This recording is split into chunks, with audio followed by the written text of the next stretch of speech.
What's up guys, Sagi here and welcome to another 5-Minute Friday. In this new series, I spend 5 minutes or less giving you the most important information or my opinion about a specific topic or product because who doesn't have 5 minutes? So let's throw 5 minutes on the clock and get started.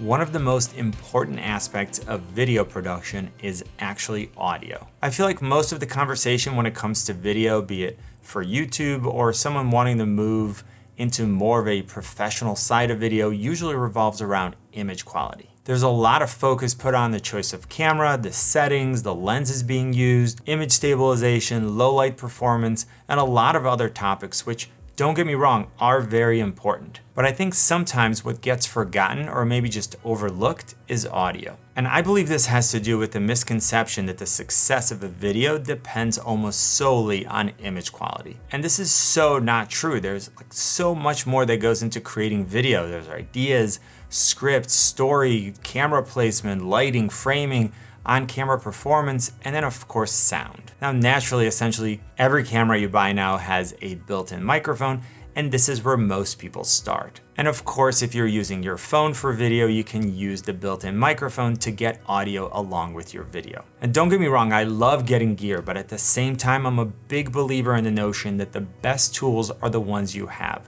So I don't want any of this discussion to discourage you or make you feel like you can't start creating content with what you have. There are so many things that you can get better at when creating content just using the tools that you already have right now. Sure, at some point you might want to get a better camera, better lighting, or a better microphone, but don't wait until that happens. Start creating now. There are incredible creators out there who do amazing things with their phones, so you don't always need the latest and greatest gear. Make sure to check out D. Nimmin, who has an entire channel dedicated to helping you create content and succeed on YouTube with your mobile phone. But when it's time to start upgrading your audio, there are a few things that I want you to think about.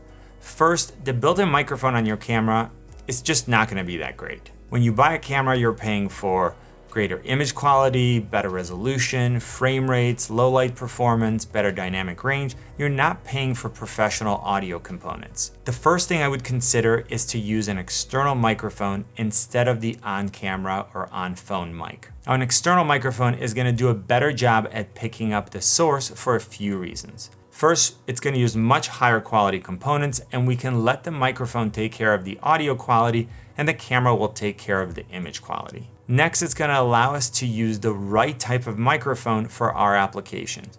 Sometimes that's going to be a shotgun mic with a more directional pickup pattern that will help us isolate the subject. In other cases, it might be a lavalier microphone that is mounted right on the subject and will give us better audio if the subject is moving around. We could also use a wireless lavalier microphone, which uses a system with a transmitter and a receiver so that the subject doesn't need to be tethered to the camera. In addition to higher quality audio components, these microphones also allow us to use the right pickup pattern for our application, and they solve the next problem, which is distance. The issue with using a built-in microphone on the camera is that the microphone has to be the same distance from the subject as the camera.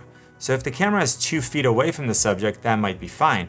But if the camera is 10 feet away from the subject, then the microphone has to be 10 feet away from the subject as well. And that's gonna make it pretty difficult to get a good recording. So here's a quick test of me recording when I'm very close to my camera, about 2 feet. What's up guys? So right now I'm about 2 feet away from my cinema camera. I just wanted you to be able to hear what the built-in microphone sounds like, again, when I'm about 2 feet away from it. And then again at about 10 feet away. All right, and now I'm about 10 feet away from the camera.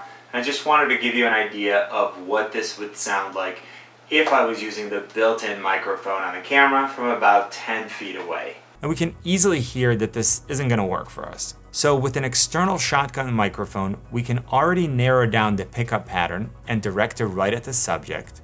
And we can also mount it off camera and get it to be just a few feet away from the subject by using a longer cord. The lavalier microphone, both wired and wireless, is placed even closer to the source and can also help us isolate our subject from distracting background noise. Now, regardless of whether you're using the built-in microphone on your camera or an external microphone, the easiest way to get better audio is to record in controlled environments. If you're recording in your room, your office, or a studio, You can use anything from curtains to sound blankets to help treat the space. You'll be amazed at what a huge difference even seemingly small changes can make in eliminating echo. Alright, so now turning this back to you, I want to know what you think. Is audio an important part of video, or do you think that great visuals can overcome bad audio? Also, I want to know a little bit about your current audio setup and what you're looking to do in the future.